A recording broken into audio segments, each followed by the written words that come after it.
Bom dia, né? Vamos para a nossa quinta etapa e falar hoje com uma certa precisão e formalidade do conjunto dos números complexos. Então, digamos, chegamos no topo, né? E não exploramos, obviamente, tudo que podíamos explorar, já que a ideia é que a gente faça alguns conceitos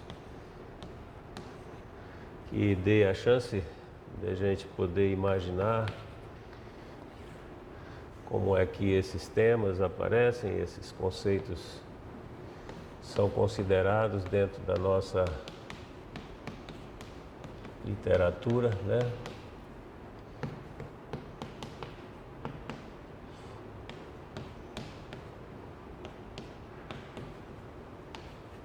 Vocês alcançam a cor aqui, Samuel?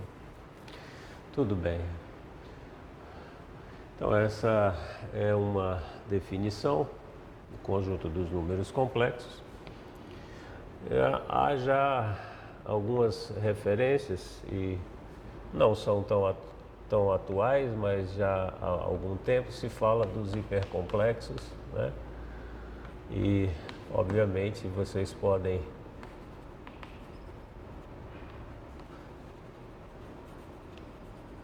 no futuro próximo estar interessado em verificar essa estrutura mais em cima. Muito bem, então, como a gente prometeu, a gente vai fazer um parágrafo sobre isomorfismos, né? Porque a nossa ideia aqui é também identificar o conjunto dos números complexos, esse conjunto de ainda objetos muito abstratos com os pontos do R2, ou se você quiser, os vetores do R2, tá? Se a ideia de vetor ainda é um pouco longe da gente, a gente lê sobre isso, mas a álgebra pode se passar com esses pontos, essas duplas de números reais, né, que estão praticamente bem determinadas no plano cartesiano quando você considera os eixos coordenados. Aquelas duas retas que se interceptam em zero, digamos assim, formando quatro ângulos de 90 graus, que são os quadrantes, né, no sentido anti-horário e toda aquela coisa que vocês podem estar vendo. Eu conversei um pouco sobre geometria plana, tentando motivar o final dessa unidade com alguns alunos e curioso que nunca foi apresentado, pelo menos a esse aluno que conversava comigo, que aquela medida do raio de uma circunferência serve com exatidão para se construir um hexágono, né, que é um polígono regular de 6 lados. Tá? Isso mostra o quanto que a gente tem perdido, né? A matemática tenta contextualizar quase tudo que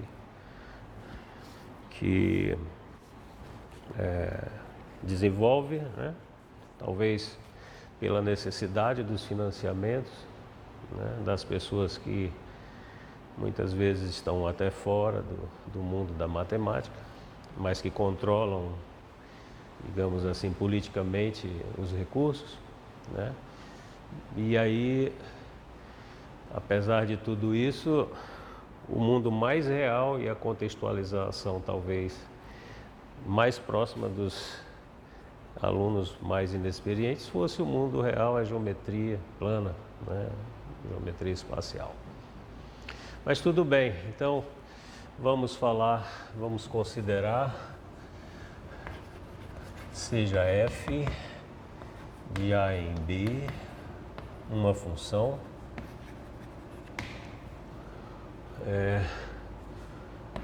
sejam estrela e quadrado operações definidas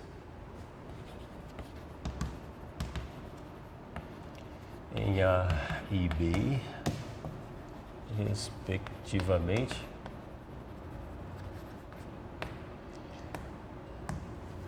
significa que se você pegar dois elementos em A, né, quando você manipula ou quando você opera, isso continua em A, e em B, se você pega dois elementos, então o resultado dessa operação fica dentro do conjunto B. Tá? Então, dizemos que, primeira definição, F é um homomorfismo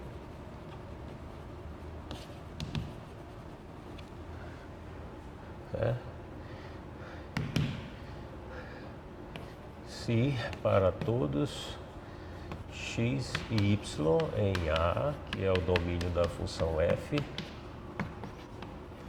vale que quando você faz f de x operado com y, isso é f de x, já agora no conjunto B,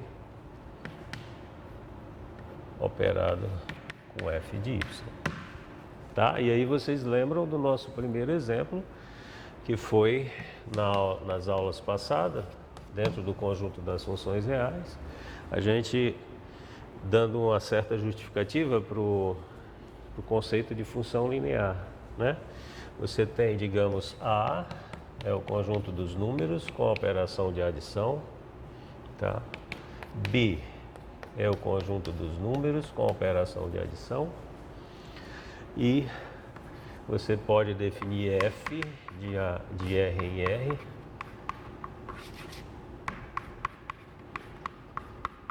como sendo a função que pega todo x e leva em ax,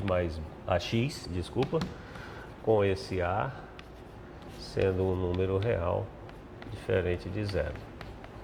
Lembram disso, né? Então, o que a gente sabe?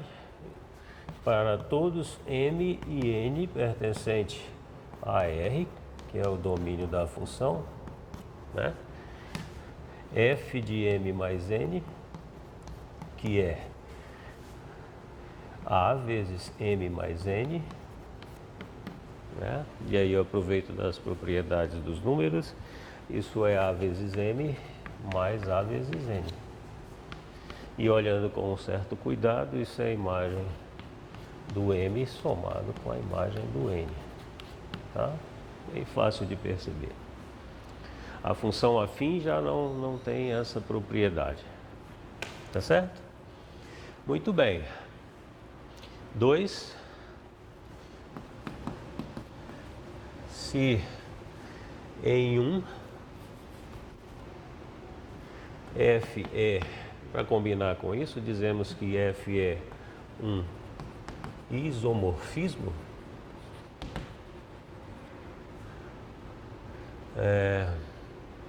aí se f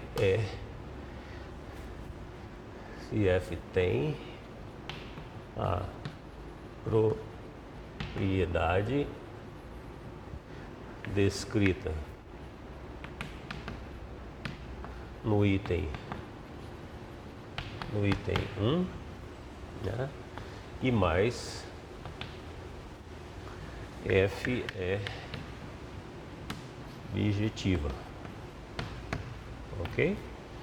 Então, além de ser um homomorfismo, se a função for bijetiva, então você diz que isso é um isomorfismo. Existem nomes parciais, né? Se a função é um homomorfismo e é só injetiva, aí você chama de monomorfismo, se eu não me engano, tá?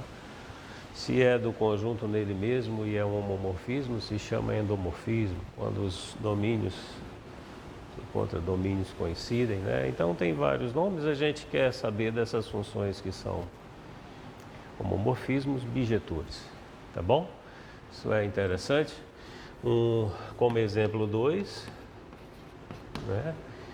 G de R em R, que pega x e associa f de x como sendo 2x menos 1 é tal que, em sentido contrário dessas propriedades, você pode dizer f é bijetiva. Todo mundo já sabe disso, né?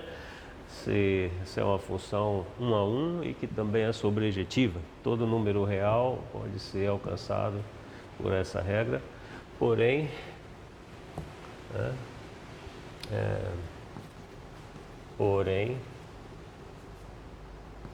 vírgula, e f não é homomorfismo. Tá? É bem facinho você pegar dois elementos no domínio da função e mostrar que a imagem da soma com relação à operação de adição, a imagem da soma não é a soma das imagens. Tá bom? A função das aulas passadas, x ao quadrado, né? Ela não era um homomorfismo, né? E nem tinha propriedade de ser uma função bijetiva, né? Se você definir de R em R. Tá bom assim? Então, vamos construir mais alguns exemplos.